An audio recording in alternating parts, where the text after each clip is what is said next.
back on the Zero Hour. I'm your host, Richard RJ Eskow. You've probably read something or heard something or seen something on social media about Dave Chappelle and his latest Netflix special. He says it's his last, called The Closer, and of Dave Chappelle's long-standing issues and conflicts with the LGBTQ community and specifically the trans community.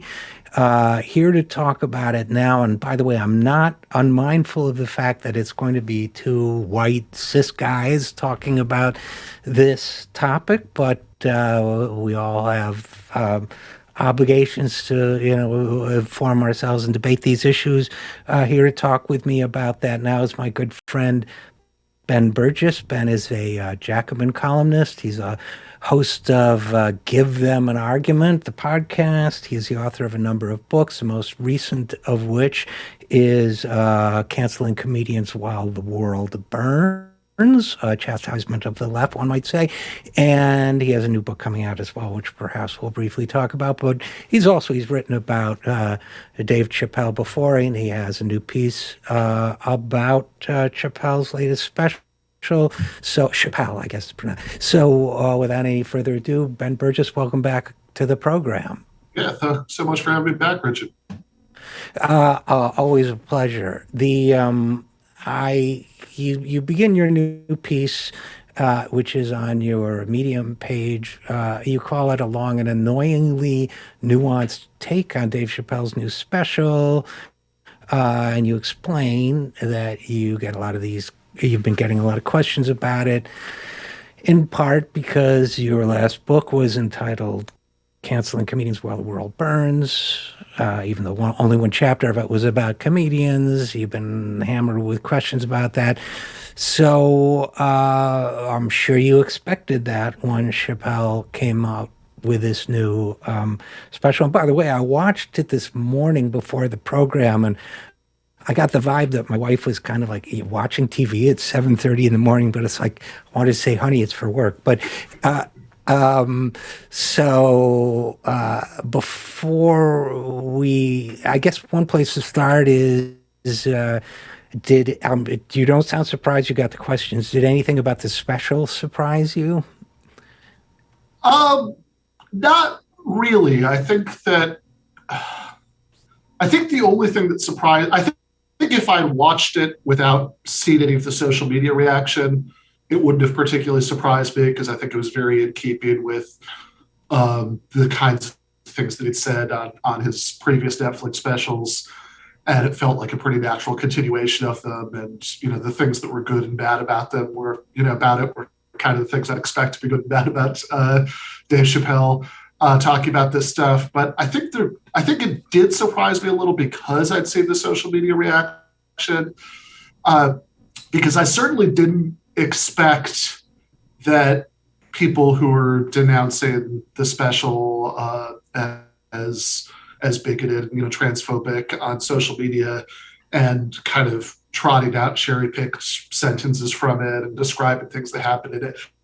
I certainly didn't expect that would be necessarily accurate because a lot of the same things happened after his previous special, Sticks and Stones, which is the one that I do talk about in the comedy chapter of that book, which, I also talk about that in the piece a little bit about why, I picked that as the title for the book and what I was trying to get across with that. But, we don't necessarily have to get into all of that here. But I think that the reason that despite all of that I was a little surprised was just how jarring I found the difference between the descriptions that I was seeing of the tone of the special and what I got out of watching it. And also that some of the particular sentences that were quoted, I think,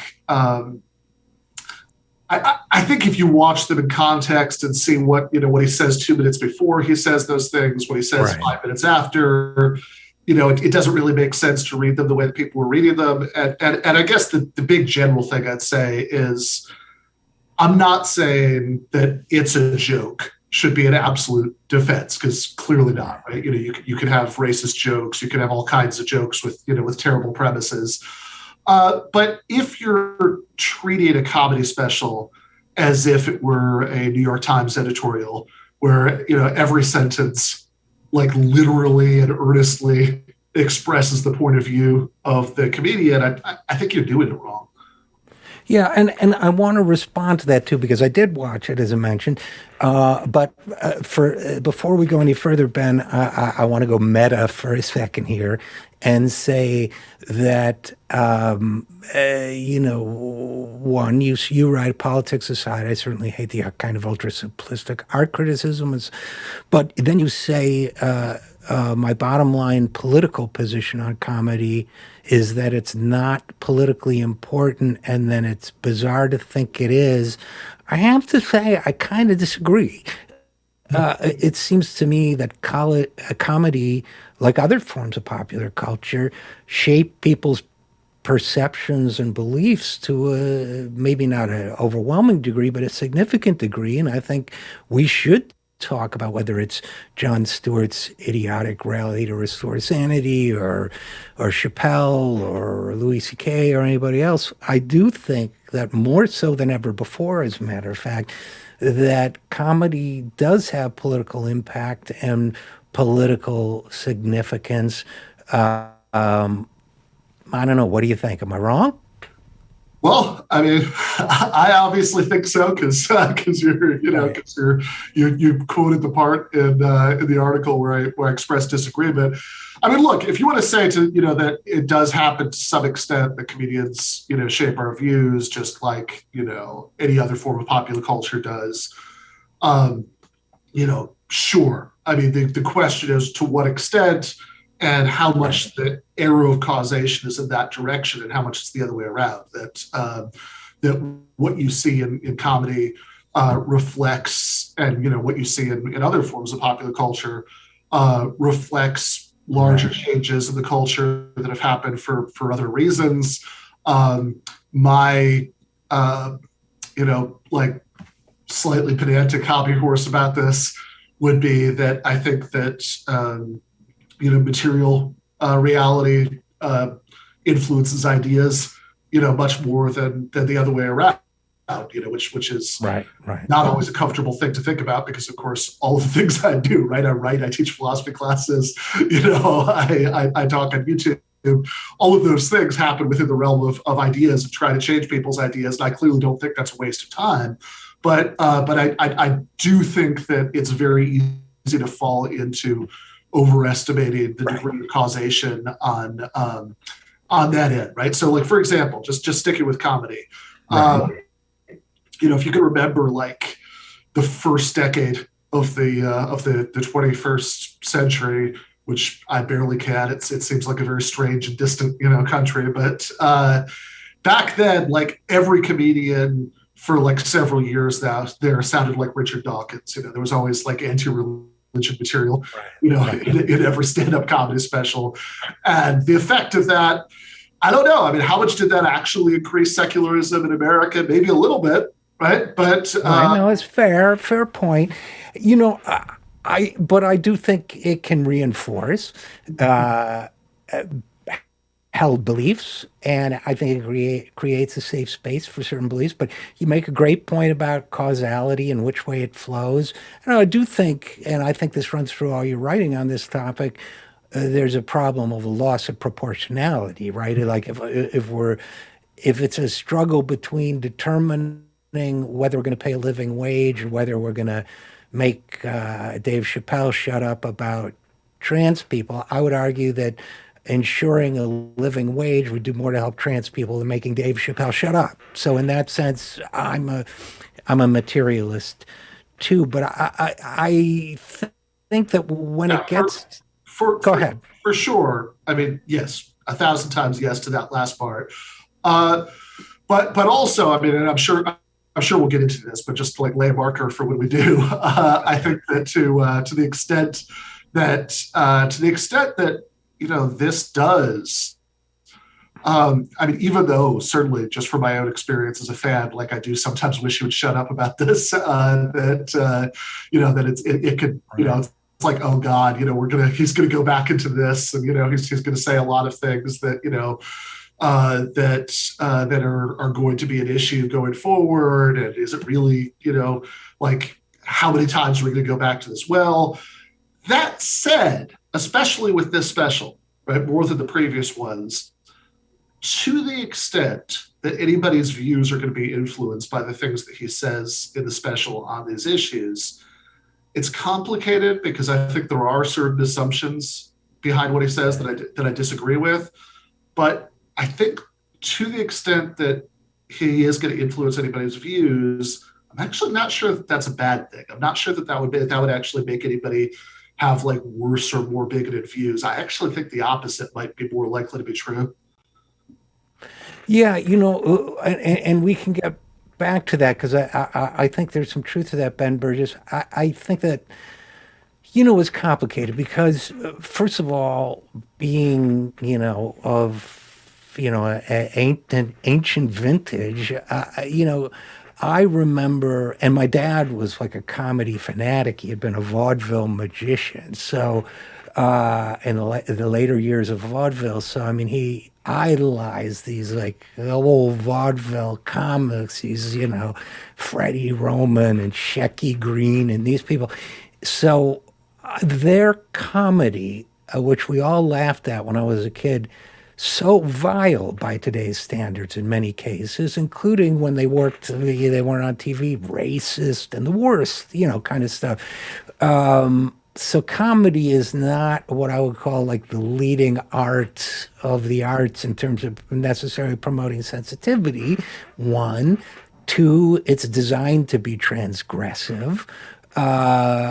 And so sometimes you're going to screw that up.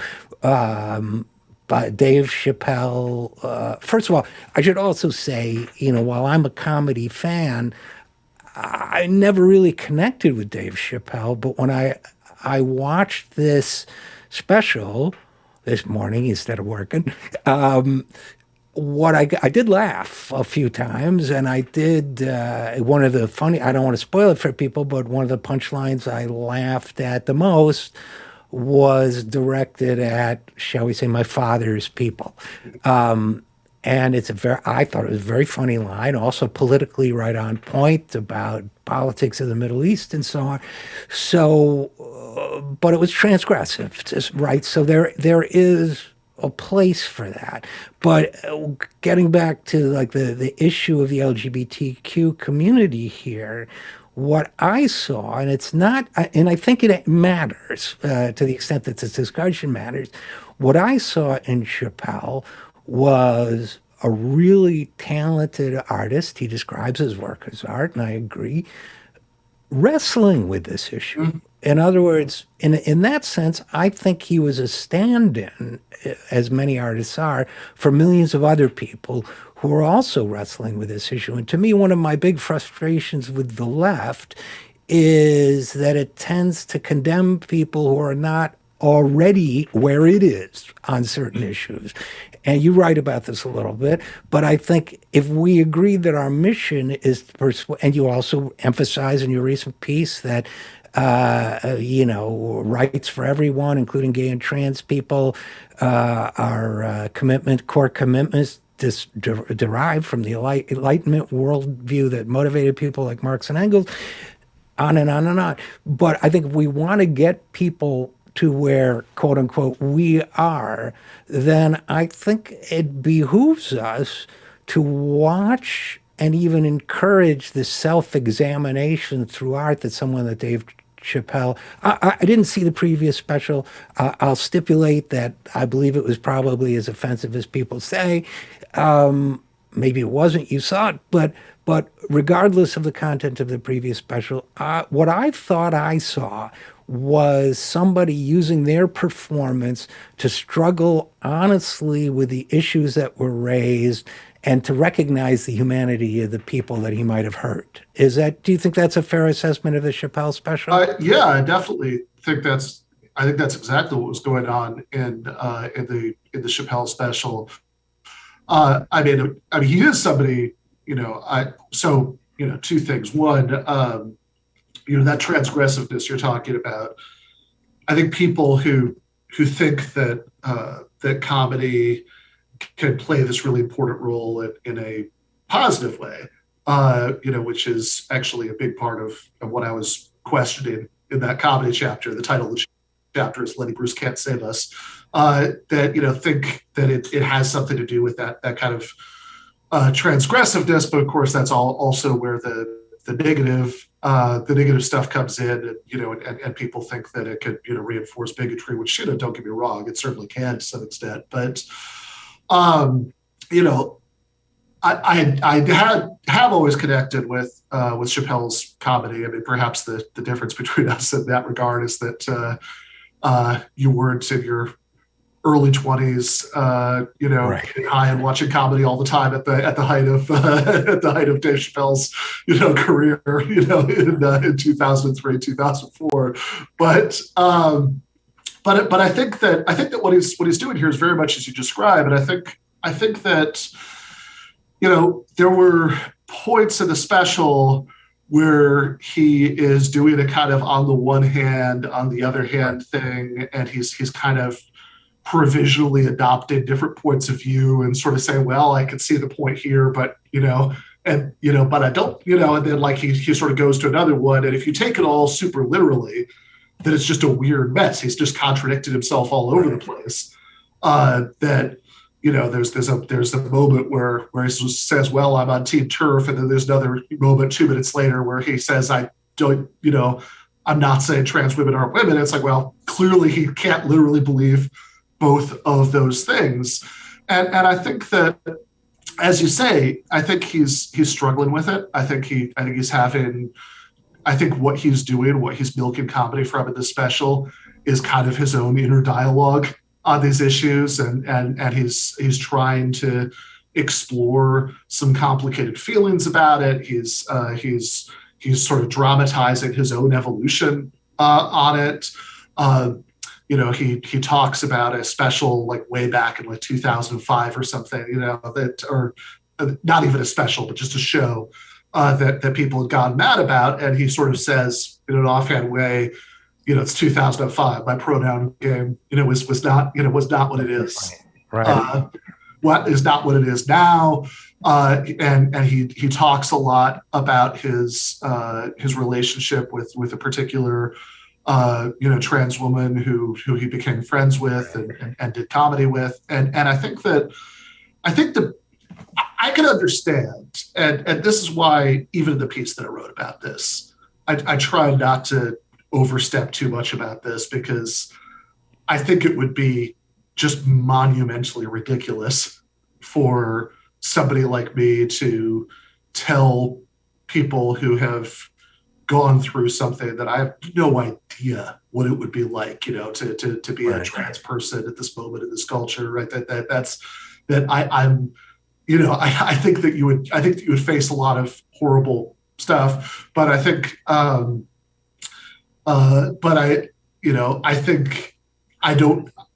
know that that's an experience that I can't connect to, and I certainly don't want to tell anybody that they shouldn't be offended by anything, but just in terms of people who do share our demographics, who are offended, by that. One thing I would point out, I mean, connecting with what you just said, is that I get a sort of sense of visceral frustration some people might have about the special, or even just listening to how I just described it, where they say, come on, what is there to have a complicated feeling about? What is there to, what is there to be evolving about? This is simple. There's this human rights, this basic respect for people.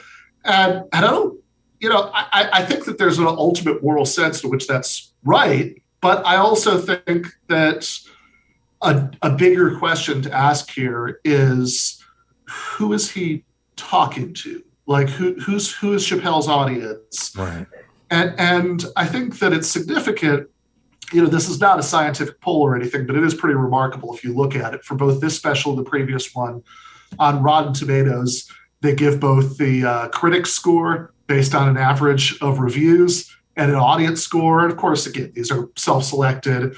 These are people either who are critics who cared enough to write a review, or I don't know, maybe there's a way for them to enter it indirectly. I'm not 100% sure about that. Or audience members, who cared about it enough to do this. But it is really striking that for both this and the previous special, the critic review is like 35% or something, and the audience score is like 99%. That the vast majority of regular people watching comedy apparently do not have a huge problem with this. And unfortunately, that's not surprising, because if you look at the polls, there are individual civil rights issues where most people have come around, but a majority of Americans, Gallup poll I was looking at right now, I just looked it up to make sure I'm not remembering this wrong.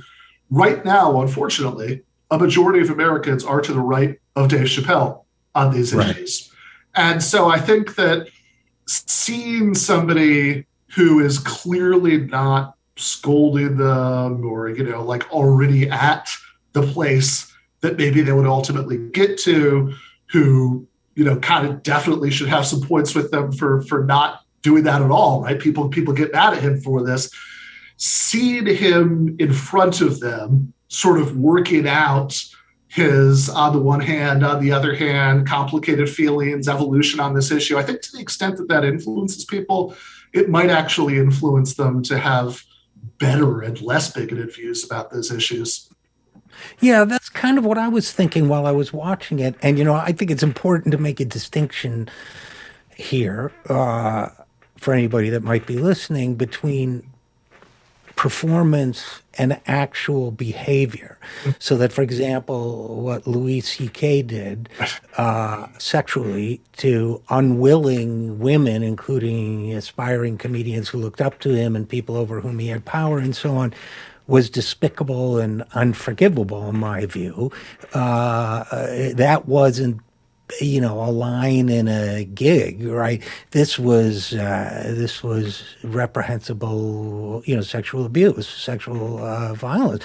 But so we're not. This is not what we're talking about. We're not talking about Harvey Weinstein or any of those people. We're talking about a guy kind of working it out, and it's tricky, right? Because obviously there are lines you can't cross or shouldn't cross in art either. I mean, there are things you should not say, but I think, what comes to mind is, I was a country and western singer for money in college, and there was a guy who never revealed his identity, but he sold country records that were so insanely racist. People had theories about who it might be, but that's unforgettable. Even then, you just know that's like. There's a scale, right?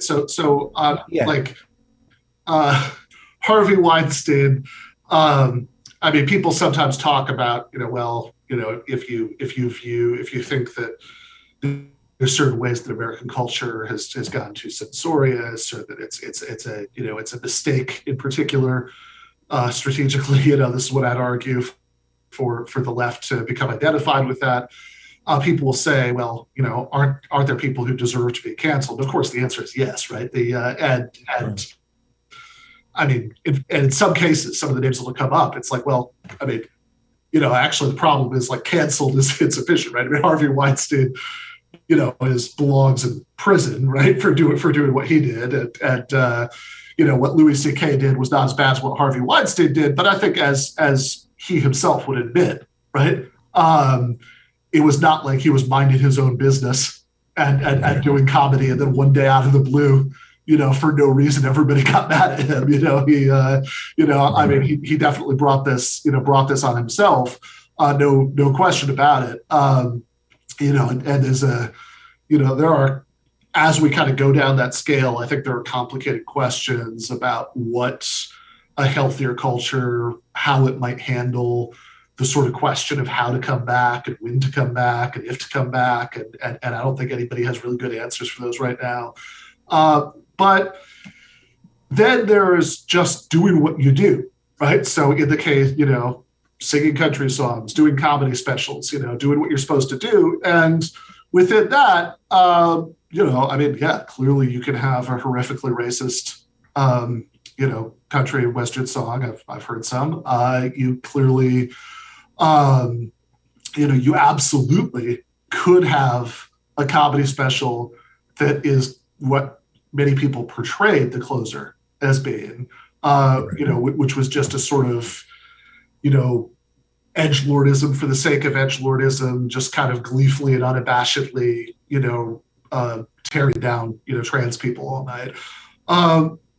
And those would be, still not as bad as being a serial rapist like Harvey Weinstein, and it's probably not even as bad as as as going around asking people whose careers you might be able to help, et cetera, if you could masturbate in front of them, like Louis C.K. did, and having them often assume that you were joking and then do it anyway.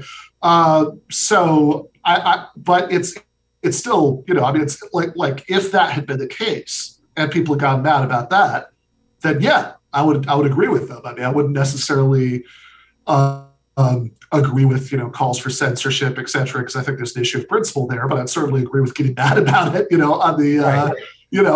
But then I think the special he actually produced, again, I certainly wouldn't, defend every moment. I think there are some underlying assumptions in some ways said that I disagree with, but I think the overall thrust of it was just night and day different from how it's often been portrayed since it came out, that that he's just learning nothing and just being just relentlessly negative about trans people. I think ultimately it's a plea for greater empathy and an attempt to model greater empathy.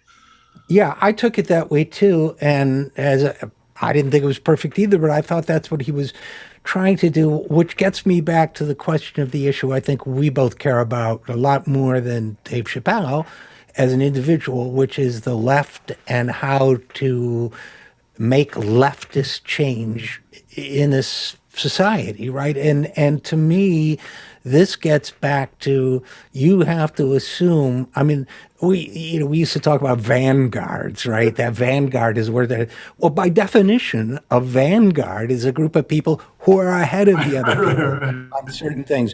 So no vanguard ever took power or persuaded a society to join them by saying, well, no, you're not the vanguard, so forget you.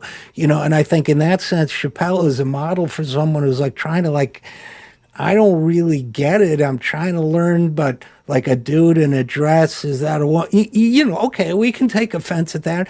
And by the way, I'm deeply sensitive to the way that can hurt trans people and scar them. And I care about that enormously.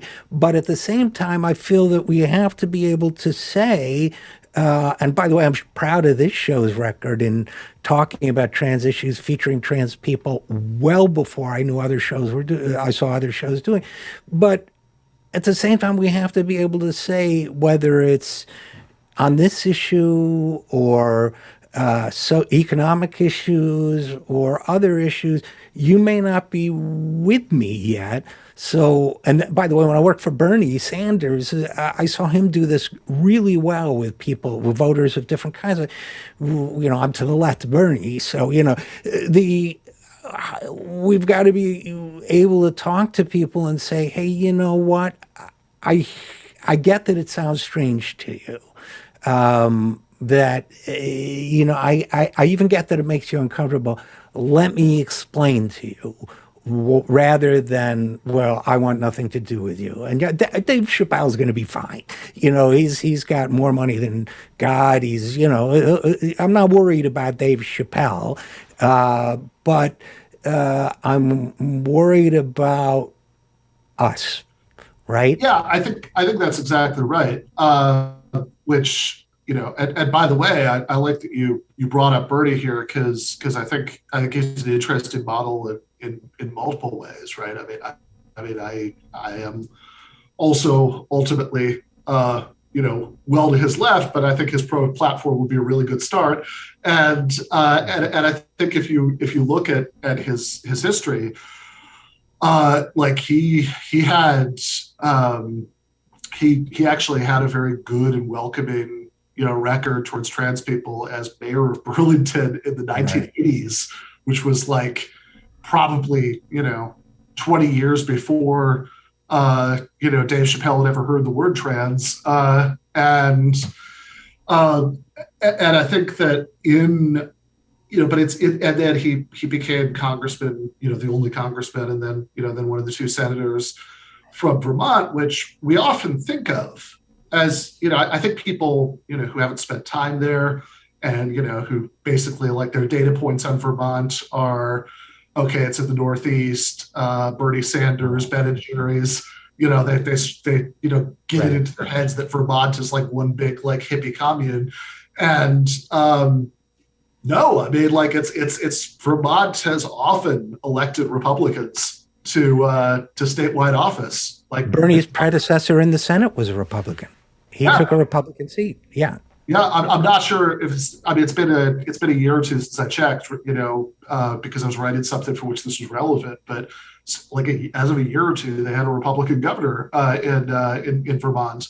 Um, and so Bernie Sanders, whole career has been based on getting people who might actually disagree with him about many things, or at least, be, at least not clearly agree with him about many things, to see his perspective and to talk to them about important things, and and to sort of welcome people in, rather than finding reasons to exclude them, which I think is almost always the right call.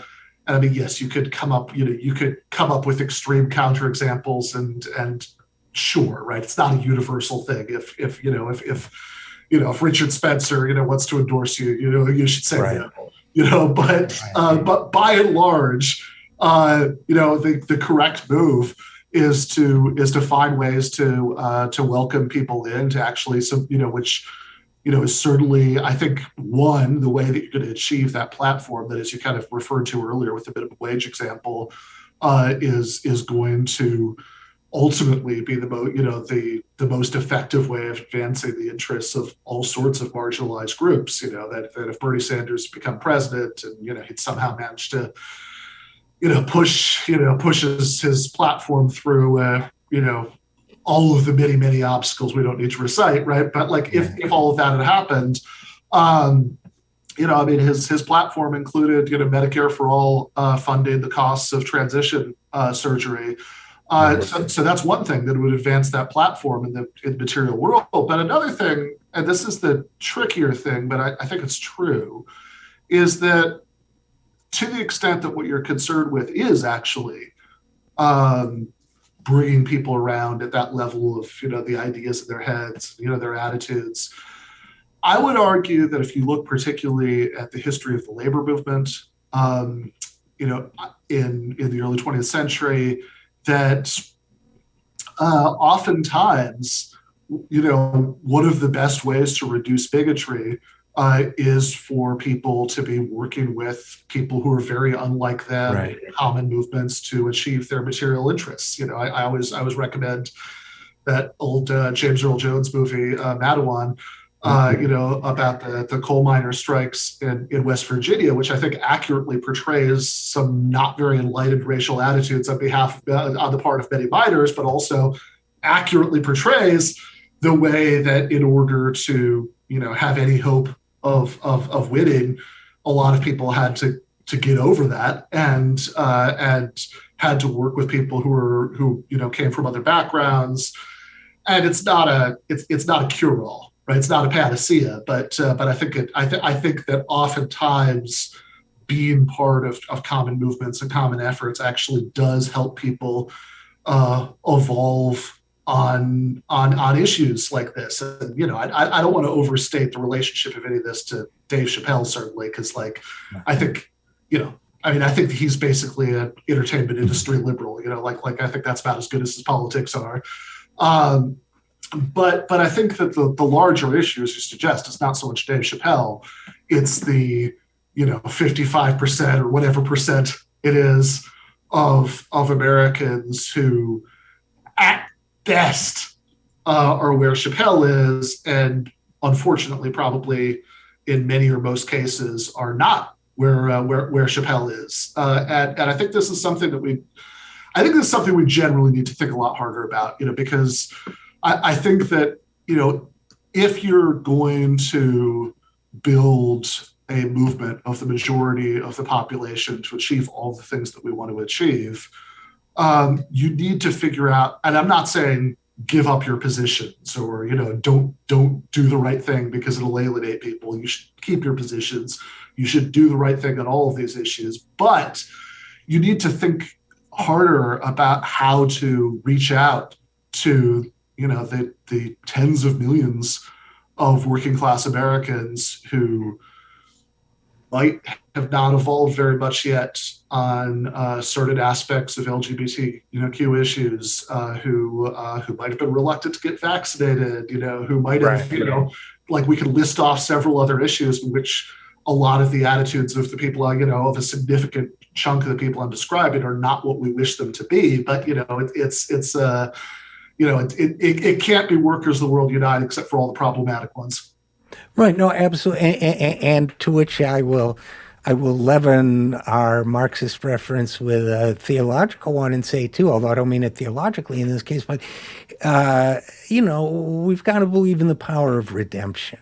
That if you're going to make political change, social change, the word change implies that you change people's minds. That's how change happens. And so we've got to believe that if someone's espousing a position we believe to be morally wrong, bigoted, whatever, within reason, that we've got to be able to say, you know what, here's respectfully, because the problem the left has in this country is that a lot of people feel they're not disrespected by it and are disrespected by a certain professional managerial left, if you will, then to be able to say respectfully, you know what, I'd like you to look at that a little different way.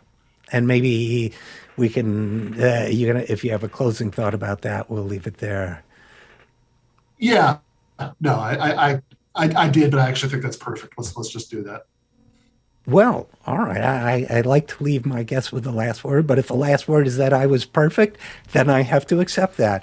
So great talking with you again. My friend is and guest is Ben Burgis. His latest book is Canceling Comedians While the World Burns, and on Medium you can see A Long and Annoyingly Nuanced Take. That's his headline on Dave Chappelle's new special. So Ben, thanks as always for coming on the program. It was great talking with Thank you. you so much, Richard. And we'll be right back after this. I'm Richard RJ Eskow, and this is The Zero Hour.